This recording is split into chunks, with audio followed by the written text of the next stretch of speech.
like grab it and rip the stuff.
On Memorial Day, we celebrate this holiday with parades and picnics. But today I ask you to answer this question. What moves ordinary men and women to extraordinary service for their country?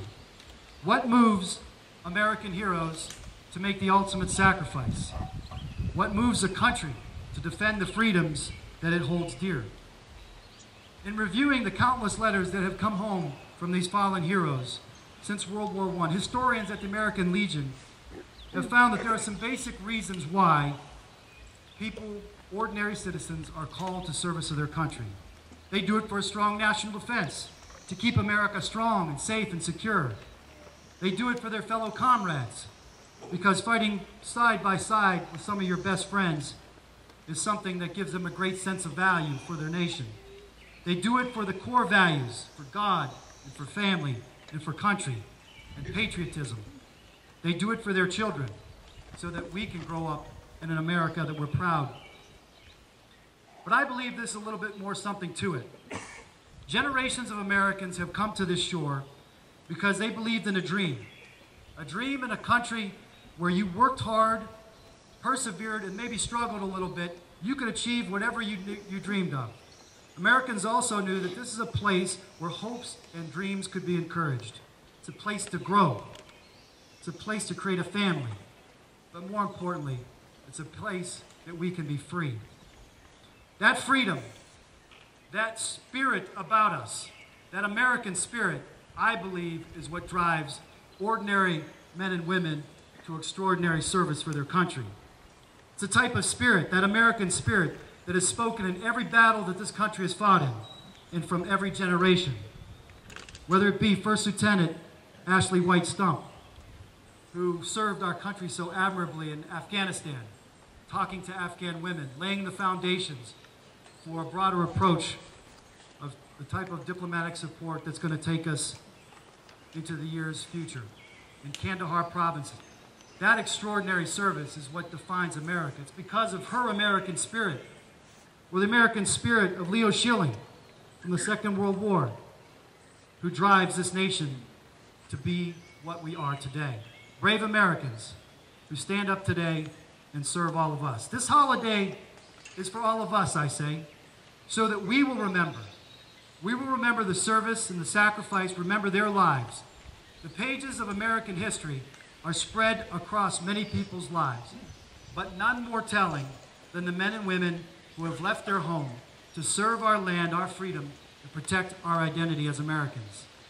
While we recognize the sacrifice of those who have laid down their lives for our country in these present conflicts, and whether we agree with them or not, our troops have left their home and families behind only because our country has asked them to.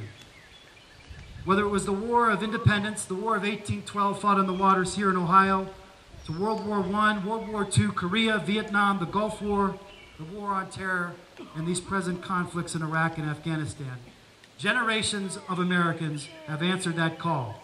We cannot forget those who have served and still require us to acknowledge their sacrifice. Their stories prove over and over again that America is strong because so many before us have been strong.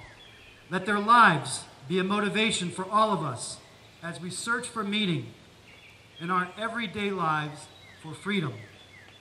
As we search for the meaning of freedom, our soldiers prove to us that we are a nation of patriots who will step forward and sacrifice when asked. These soldiers prove to us often and always that what lies behind us, the wars that we have fought in the past and the conflicts that have marked this nation, what lies behind us and what lies in front of us, perhaps future conflicts where some of these young kids will have to serve our nation. What lies behind us and what lies in front of us are tiny matters compared to what lies within us. That American spirit is strong. It is strong with us here today. They did their duty for America. We must now do our duty for them and recognize their service and their bravery. And that is why this day, Memorial Day 2012, as every day, we will and I will salute them.